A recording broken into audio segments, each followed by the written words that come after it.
ఇక 4వ పేరు దివ్య పూజా బలిని ద హోలీ మాస్ అంటారు. ఏంటంటారు? ద హోలీ మాస్, దివ్య పూజా బలి, ద హోలీ మాస్. మాస్ అంటే అర్థం ఏంటి తెలుసా? సెండింగ్ అనే అర్థం, పంపించడం.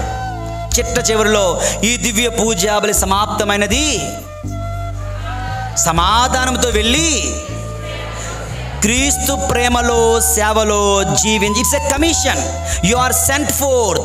మీరు లోకములోనికి పంపించబడుతున్నారు.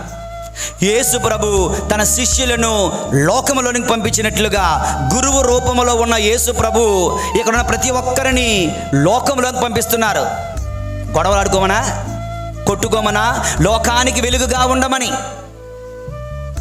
లోకములకు ఉప్పు వలె ఉండమని, ఉప్పదనమును కోల్పోకుండా ఉండమని, క్రైస్తవతనం కోల్పోకుండా ఉండమని, క్రైస్తవ ప్రేమను, క్రీస్తు ప్రేమను ప్రజలకు, లోకానికి చూపమని, పంచమని దేవుని యందు ప్రియులారా.